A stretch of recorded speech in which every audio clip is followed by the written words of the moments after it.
Sir, I might have to ask you to step aside. The taller of the two men, a supervisor judging by his clipped tone, shifted uncomfortably under Anderson's gaze. My ticket is valid, Anderson said evenly, not moving. His voice carried the weight of command, of battles fought both on and off the field. I'm escorting a fallen soldier. This flight is not optional. The second employee, younger, visibly nervous, glanced at his colleague for reassurance. We have orders. You can't board. Orders? Anderson's jaw tightened. Whose orders? The men hesitated. The noise of the terminal felt distant now, muffled under the weight of the moment. Passengers nearby slowed their steps, sensing something unfolding. A businessman lowered his phone.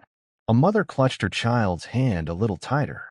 Anderson took a slow, deliberate step forward, his dress shoes clicking against the polished floor. I'm not asking for special treatment, he said, his voice controlled but firm. I'm asking for respect. But they didn't. Anderson exhaled, slow and measured.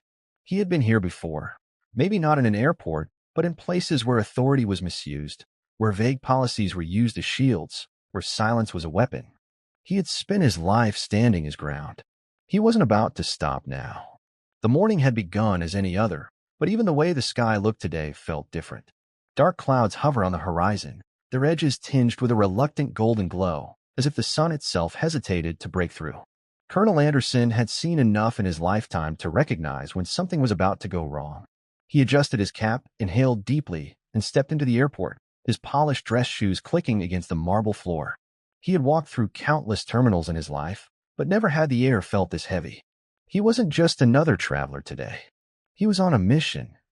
Private First Class Trevor Miller, 22 years old, was returning home in a flag-draped casket. Anderson had escorted too many soldiers like him, young men with unfinished lives, stories that had been cut off mid-sentence. But that never made it easier. Each one was a wound that never quite healed, a promise that gnawed at his conscience.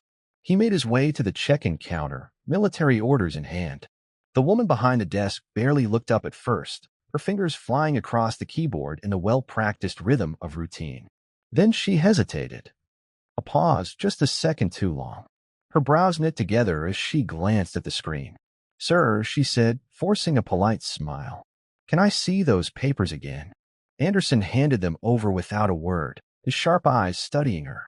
The flicker of hesitation in her gaze, the nervous glance she shot toward her colleague, the slight shift in her posture. It was subtle, but he'd spent years reading people under pressure. Something wasn't right. She turned and whispered something to another agent, who frowned, glancing toward him with an unreadable expression. The quiet tension between them was almost imperceptible, but Anderson felt it like an echo of battles long past. She returned with the same strained smile. Only this time it didn't reach her eyes. I'm sorry, sir, but there seems to be an issue with your ticket. We can't allow you to board at this time. Anderson exhaled slowly, his expression remaining impassive. He had spent his life navigating war zones, foreign diplomacy, and bureaucratic entanglements, but there was something different about this moment. I'm escorting a fallen soldier home, he said evenly, tapping the paperwork. Everything is in order. The agent's smile faltered for just a second before she forced it back into place. I understand, sir, she said, her voice measured. But there's a security protocol in place, and we can't override it. Security protocol? Anderson repeated, his tone calm but pointed. Which one exactly? Behind him, the line had started to grow. People shifted on their feet, murmuring to one another. A man in a business suit glanced up from his phone, frowning. A mother pulled her child closer, sensing the tension. Anderson squared his shoulders. He had faced armed insurgents, government officials who spoke in circles, and even his own doubts on long sleepless nights. But this was different. Because this wasn't about him. This was about the man waiting outside on the tarmac, wrapped in the flag he had sworn to defend. And Anderson wasn't about to let him be left behind. Anderson didn't move. His posture remained rigid, his expression unreadable, but inside, he was already dissecting the situation. He had spent his life assessing threats, reading people, understanding when a situation was being controlled and when it was spiraling. Right now, the airport staff was scrambling, their eyes shifting, their postures betraying their uncertainty. The woman at the counter averted her gaze, pretending to type something into her computer. The younger employee standing beside her looked like he wanted to disappear. The real power, however, stood a few feet away. Supervisor George Harris. He wasn't avoiding Anderson's gaze. If anything, he seemed to be relishing this moment. Anderson had seen men like him before. Men who thrived on the power of their position, men who enforced rules not because they had to, but because they could. Harris crossed his arms, his stance widening slightly as if bracing himself. "Sir, I've already told you," Harris said, his voice measured, deliberate. "There's an issue with your ticket. You won't be boarding this flight." Anderson didn't flinch. His voice remained steady, but each word carried weight. "What's the issue?" Harris hesitated. It was slight, almost imperceptible, but Anderson caught it. He wasn't expecting to be questioned like this. He was hoping Anderson would accept the denial, step aside, and disappear into the crowd like countless others before him. "It's a security matter," Harris finally said. Behind Anderson, the murmurs of the growing line became more pronounced. People were watching now, some whispering to each other, others openly staring. The air in the terminal had shifted. It wasn't just another travel inconvenience anymore. It was something more. Anderson exhaled, slow and controlled, before speaking again. "Security, is it?" The deliberate way he said it made Harris stiffen. Anderson had been in too many rooms where people hid behind vague terminology.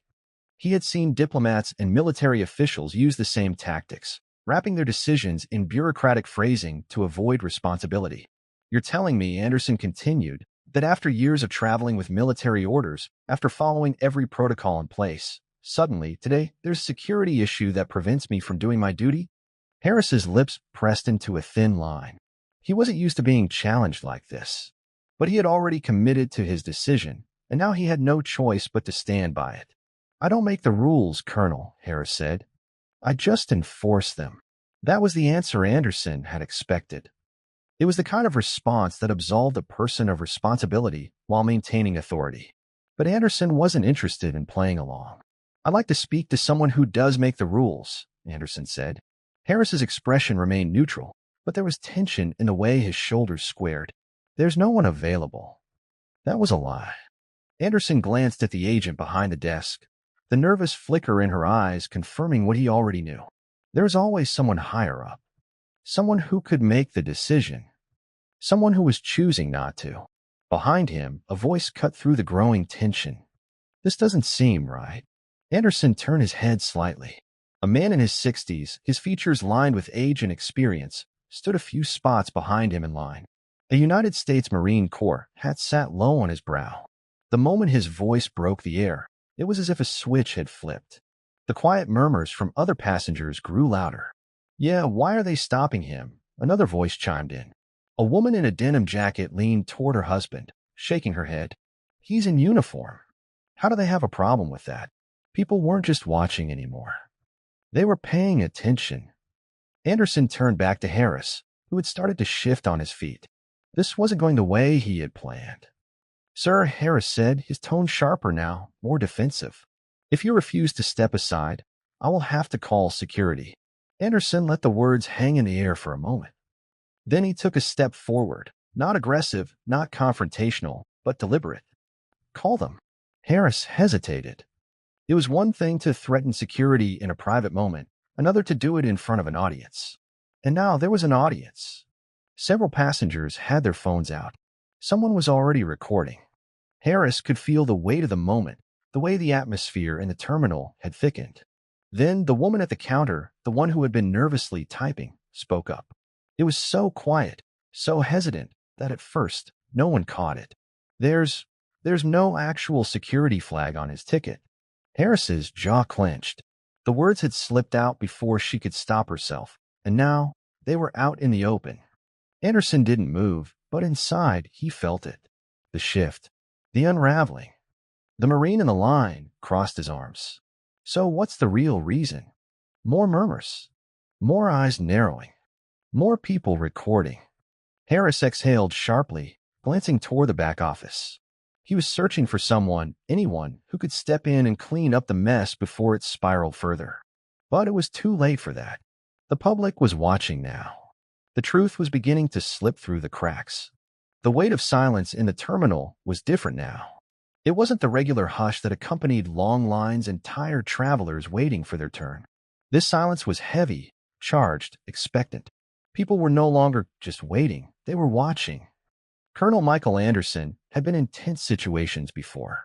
He had stood in rooms where decisions meant life or death. He had faced down men who wielded power as a weapon, who hid behind bureaucracy to justify their choices.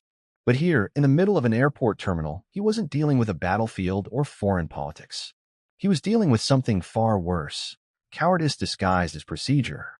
Harris, the supervisor, was shifting now, his stance no longer as firm as it had been moments ago. The passengers in line were no longer bystanders. They had become something else entirely, witnesses.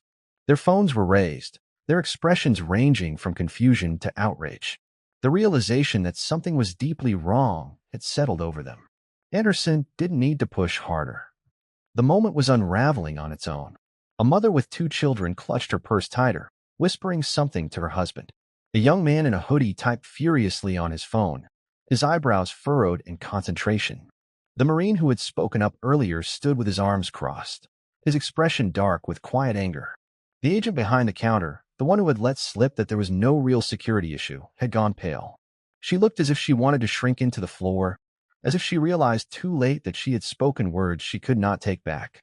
Anderson turned his gaze back to Harris. "You heard her," he said, his voice even. "There's no security flag on my ticket." Harris inhaled sharply through his nose, jaw tightening as he weighed his next move. He had lost control of the situation, and he knew it. But men like him didn't admit defeat easily. "Regardless," Harris said, his tone clipped, "you're not flying today." A small gasp rippled through the crowd. The tension stretched, thick as a rope about to snap. Someone near the back of the line muttered something under their breath. A woman holding a coffee cup shook her head. Anderson didn't react. He had learned long ago that silence could be its own kind of power. Instead of arguing, he simply stood there, shoulders squared, unwavering. And that was what made it worse for Harris. If Anderson had raised his voice, if he had caused a scene, then security could have been called, and it would have been easy to justify removing him. But he wasn't playing into that. He was calm, steady, immovable. A veteran in uniform being denied a flight while escorting the remains of a fallen soldier. It was a headline waiting to happen. And it was already happening. A soft chime came from somewhere in the crowd, a phone notification. Then another. And another. The young man in the hoodie let out a low whistle. "Damn," he muttered, eyes glued to his screen. "This is blowing up fast." Harris's nostrils flared. His fingers twitched slightly, as if he wanted to snatch every phone out of the hands of the people recording. But it was too late for that. The moment had already left the confines of the terminal. Anderson knew it, too. He saw it in the way Harris stiffened, the way the agent behind the counter suddenly avoided eye contact with everyone, the way the whispers among the passengers turned into something heavier. Indignation. Anger. A demand for an explanation. The Marine shifted his stance. "So let me get this straight," he said, voice carrying just enough weight to make it clear he expected an answer. "This man in uniform, escorting a fallen soldier, is being denied his flight. And there's no real reason." Harris's lips pressed into a thin line. His gaze flicked toward the office doors behind the counter, as if waiting for someone else to step in, to take responsibility for what was quickly becoming a disaster. But no one came. The woman in the denim jacket pulled out her phone and tapped the screen a few times. "It's already on Facebook," she said, eyes wide. "People are furious." A few people near her checked their own phones, their faces lighting up with recognition. "Yeah," a man in a business suit murmured. "Twitter's picking it up too." Anderson remained silent, watching. He could feel the shift happening in real time. The airline had made a mistake, and now it was scrambling to contain something that was rapidly becoming uncontainable. The doors behind the counter finally opened, and another man stepped out, a corporate representative, judging by the press suit and the carefully controlled expression.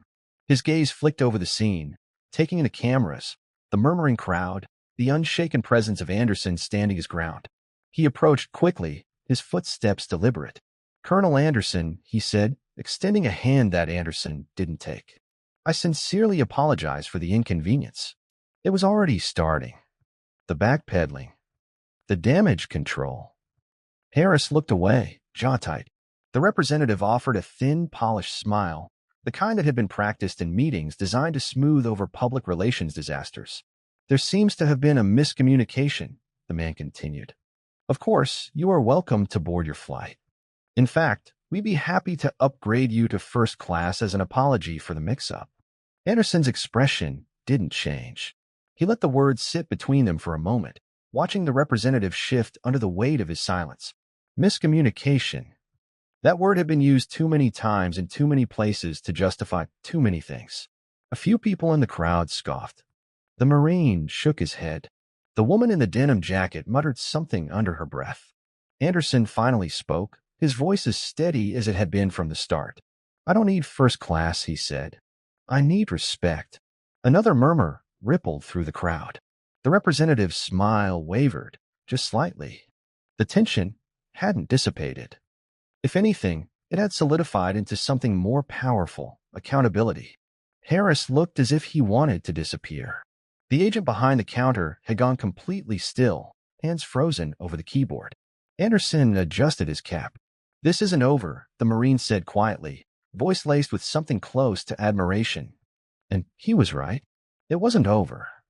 It was just beginning. The representative standing before Anderson shifted his weight, his polished shoes squeaking against the tile. He had come out here expecting a quick resolution, an apology, an upgrade, and a neatly contained story that wouldn't leave the confines of this terminal. But the moment he spoke those words, miscommunication, he had lost control. The crowd's reaction said it all. They weren't convinced. They weren't satisfied. Anderson had spent too many years navigating conflict to mistake this moment for anything but what it was, an attempt at deflection. He didn't move, didn't relax his stance, and certainly didn't take the extended hand of the airline's corporate mouthpiece. The silence that followed stretched long enough for the crowd to take in every detail. The stiff, professional smile on the representative's face, the discomfort flickering in Harris's eyes, the tension radiating from the employees behind the counter who were pretending to focus on their screens but were clearly listening. The young man in the hoodie, the one who had been typing furiously, let out a low whistle. Too late, he muttered, not looking up from his phone. This is everywhere now. That was the moment the airline lost control. The phones in the crowd buzzed with notifications. People checked their screens, whispering to one another. Updates were rolling in, posts being shared, hashtags gaining momentum. Hashtag let him fly. Hashtag honor our heroes. The movement had begun. The representative must have realized it too. He swallowed, his Adam's apple bobbing slightly. When he spoke again, his voice was softer, the edge of corporate attachment replaced with something closer to concern. Colonel, he said, keeping his tone measured, we understand the importance of your mission. We sincerely regret any inconvenience this has caused. I assure you, this was never our intention. Anderson's expression didn't change. He had been in too many rooms with too many people who said those words without meaning them. You regret the inconvenience, he repeated, his voice even, each word carrying weight. Or you regret getting caught. A murmur rippled through the crowd. A woman in a denim jacket shook her head. The Marine in line let out a quiet grunt of approval. The representative's carefully rehearsed facade wavered for a fraction of a second. Just enough for Anderson to know that his words had landed. Sir, the representative started, but Anderson wasn't done. If no one recorded this, Anderson continued, voice unwavering, if no one spoke up, would I still be standing here? Another pause. The tension in the air thickened. The representative hesitated, his lips parting as if searching for the right answer. But there wasn't one. Not one that would satisfy this crowd. Not one that would erase what had already happened. Because Anderson already knew the truth. So did everyone else. The airline hadn't expected to be held accountable. They had expected compliance. Quiet retreat. A man in uniform stepping aside without resistance, because that was what people did when confronted with authority disguised as policy. But now authority was shifting. The woman at the counter, the one who had first hesitated, the one who had spoken without realizing the weight of her words, looked as if she wanted to disappear. Harris, still standing nearby, clenched his jaw, his discomfort barely concealed. The representative, caught in a moment he had no script for, adjusted his tie. Then the final blow landed. A phone chimed louder this time. A notification. Then another, and another. The businessman near the front of the line glanced down at his screen and let out a low breath. "Oh wow," he muttered. "It's on the news." That was all it took. The whisper spread like wildfire. People turned their screens toward each other, showing headlines, social media posts, videos that had already amassed thousands of views. The momentum had shifted. Anderson could feel it. The airline had officially lost control of the narrative. The representative must have realized it too, because his entire demeanor changed. The stiff professionalism in his expression faltered, replaced by something else, urgency. "Colonel," he said, voice quieter now. "No longer a practice script, but a real attempt at salvaging what was left. Please allow us to make this right. You can board immediately. We'll make arrangements to ensure your comfort." Comfort. As if that was the issue. Anderson inhaled slowly, measured. His voice was steady when he finally responded. "I'm not asking for special treatment," he said. "I'm asking for respect." The words landed with finality. The crowd, the employees, even the representative himself, everyone knew there was no coming back from this moment.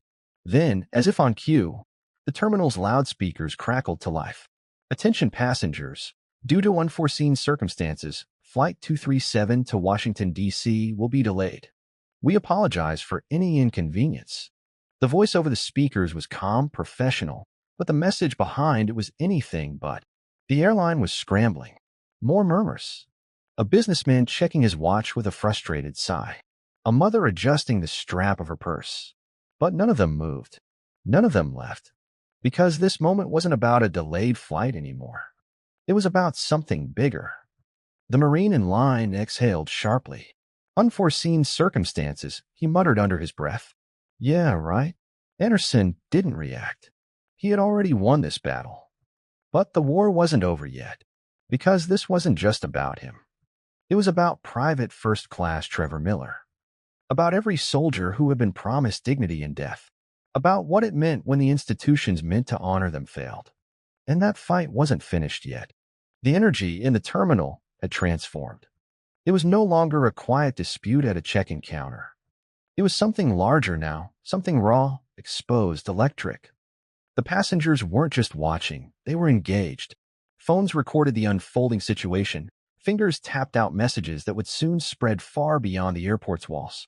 Anderson could feel it in the way people's gazes lingered on him, their expressions shifting from mild curiosity to something heavier, something resembling solidarity. Harris, the airline supervisor, stood rigid beside the representative, his discomfort growing with each passing second. The authority he had relied on so confidently minutes before now felt like an unstable foundation beneath his feet. He had expected compliance. He had expected quiet acceptance. Instead, he was staring at the slow-moving avalanche of public scrutiny, and he had nowhere to step aside. The airline's decision to delay the flight wasn't a solution, it was a stalling tactic. A desperate attempt to buy time, to contain a situation that had already spilled beyond their control. Anderson could see it in the way employees behind the counter glanced at each other, in the hushed conversations happening just out of earshot. But time wasn't something they had. Because outside the walls of this airport, the story was moving faster than they could manage. Somewhere in the crowd, the young man in the hoodie, still glued to his phone, let out a soft chuckle. Not the kind of laugh that meant amusement, but the kind that signaled realization. "Oh man," he muttered, shaking his head as he scrolled. "This is everywhere now." A businessman in a tailored suit checked his phone and frowned.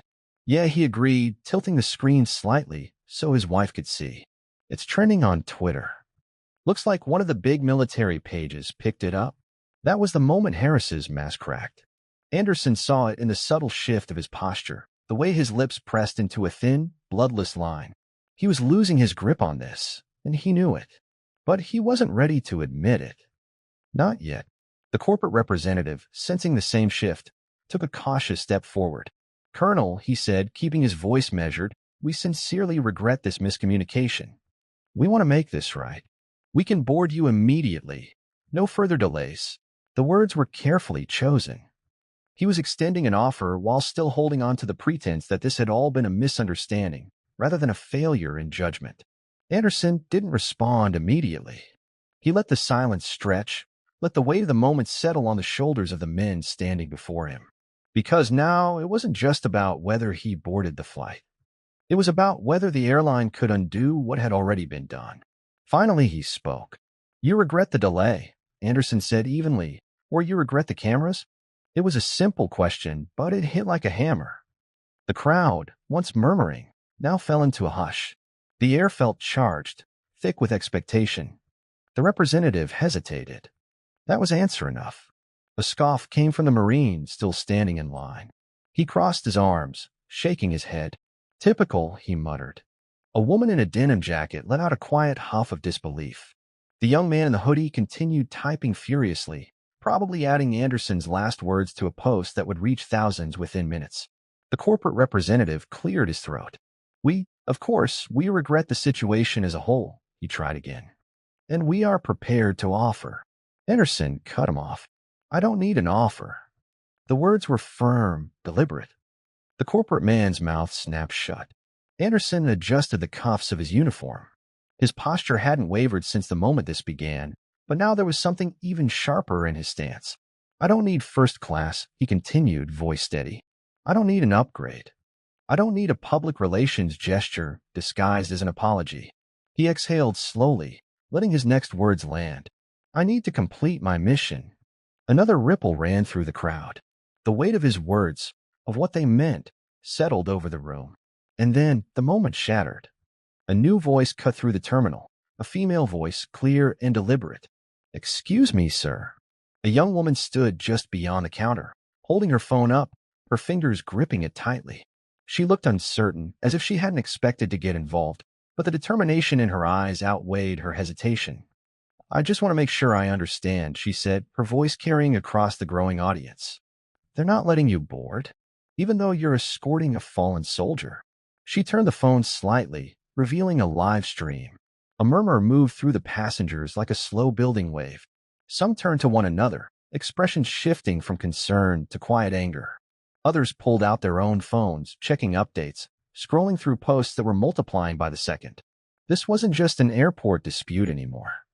It was a national conversation.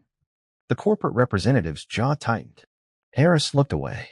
Anderson stayed exactly where he was. The Marine in line stepped forward. Not aggressively, not threateningly, just enough to make it clear that he wasn't standing down either. "I've seen a lot of things in my time," he said, voice steady but firm. "But I never thought I'd see a man in uniform treated like this. Especially not one escorting a brother home." The crowd stirred. The weight of the moment thickened. Behind the counter, the employee who had first denied Anderson's flight looked frozen, hands hovering uselessly over the keyboard. And then, somewhere in the back of the terminal, another phone chimed. Someone gasped softly. A businessman checked his phone, eyes widening. "It's on the news," he muttered. "A major outlet just picked it up." Harris visibly stiffened.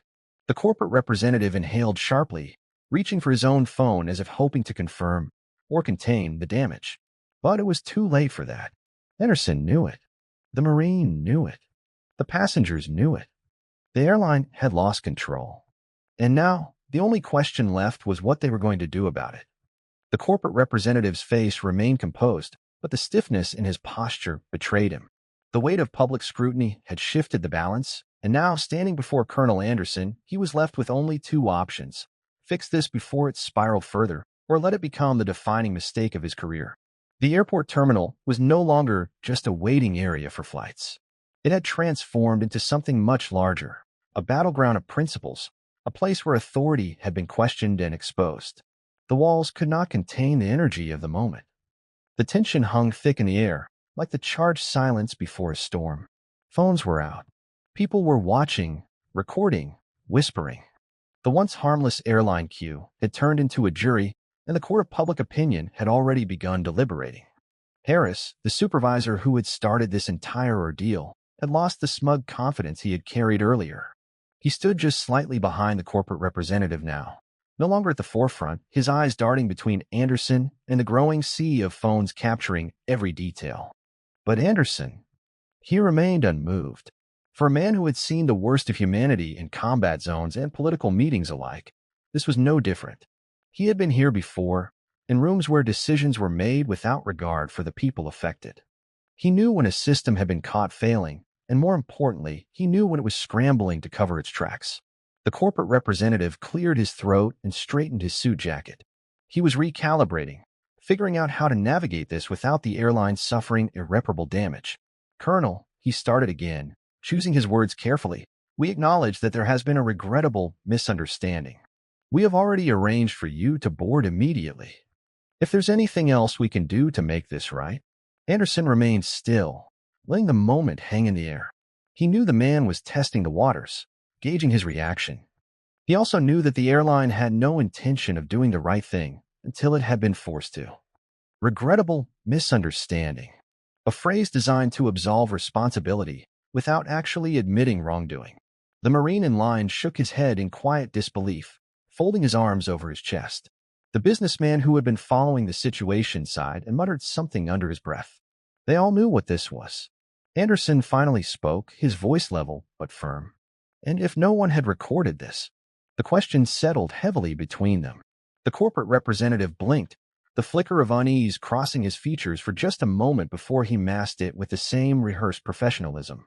"We are handling the situation, Colonel," he responded, but the words felt weaker than before.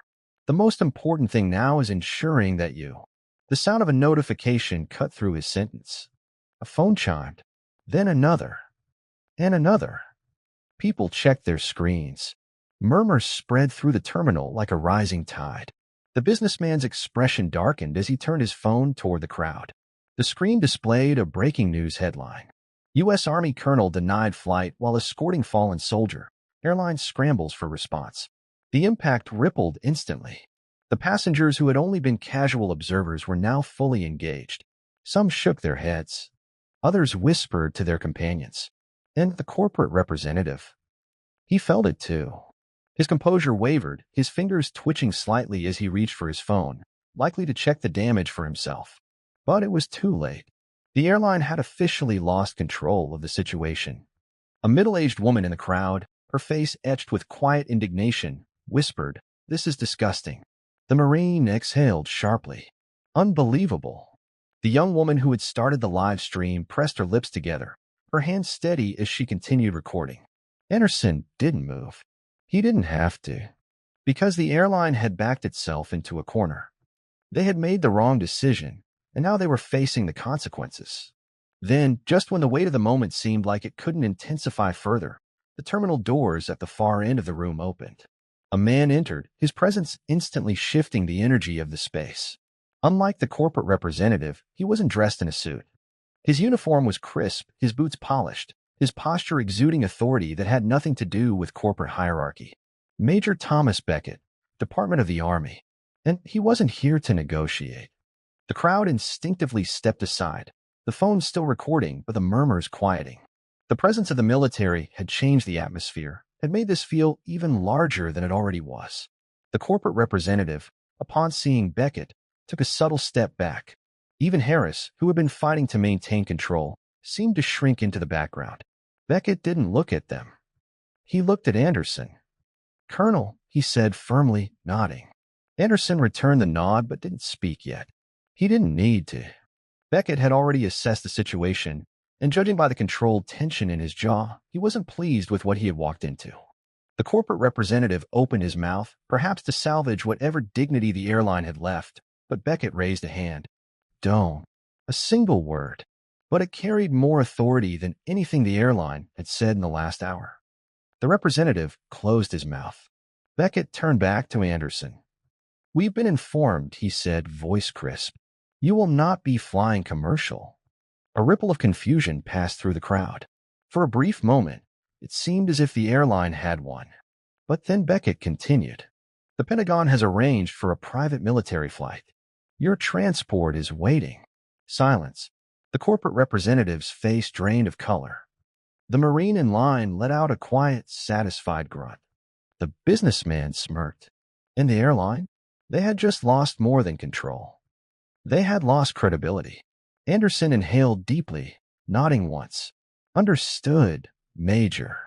Beckett didn't spare the airline employees another glance. He gestured toward the exit. "We'll take it from here." The corporate representative visibly swallowed. Harris remained silent. The employees behind the counter looked anywhere but at Anderson. The phones kept recording. Anderson adjusted his uniform, his movements slow, deliberate. Then, without another word, he turned and walked away.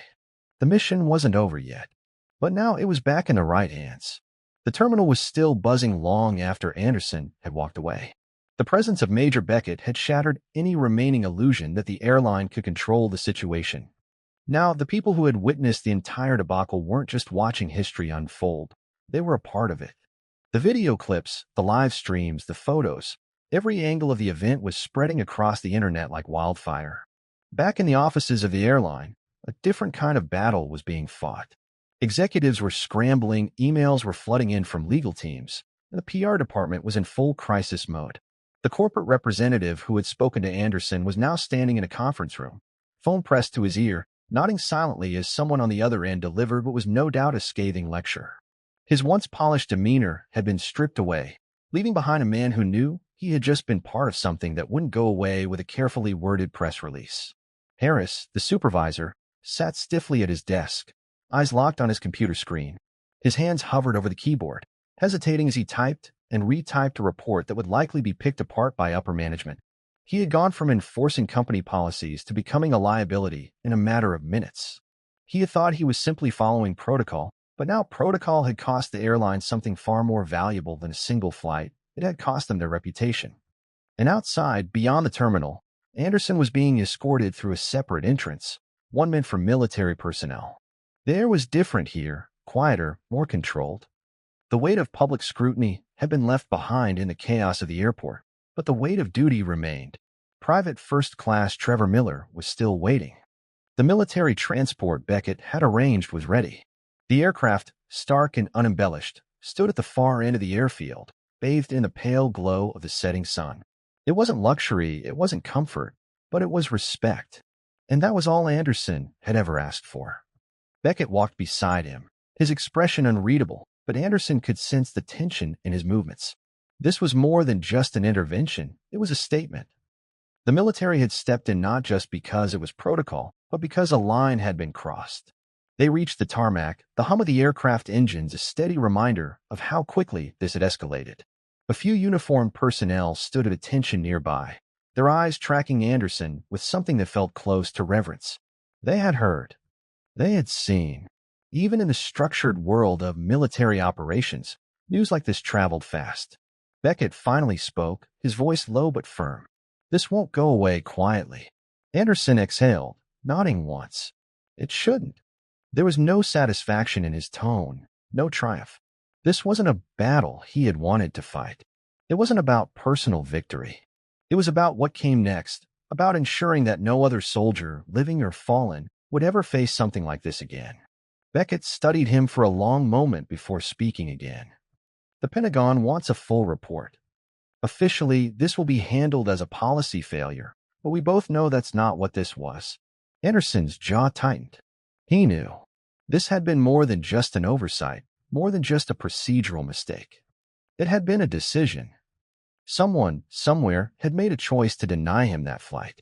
Whether it had been Harris alone or directives from above, the result had been the same. An institution that should have honored its commitment had instead chosen convenience over duty. Beckett sighed, rubbing the back of his neck. They'll try to smooth it over. Offer the right words, maybe even the right donations. But public pressure isn't going away. This has reached too many people. Anderson nodded. He had already accepted that the resolution wouldn't be clean. There would be headlines, statements from the airline, possibly even a congressional hearing if the outrage sustained itself. But none of that mattered to him as much as the casket waiting to be loaded onto the aircraft. Sir, a young officer called from the side, standing at attention. We're ready for takeoff as soon as you board. Anderson gave a small nod, his focus narrowing to the task ahead. He turned to Beckett one last time. You did the right thing, he said simply. Beckett exhaled through his nose, giving a short nod in return. We look out for our own. With that, Anderson stepped forward. The ramp was lowered, the cargo hold open, waiting. The flag-draped casket was already secured inside, positioned with the care and dignity it deserved. He climbed the steps, his footsteps echoing in a cavernous space.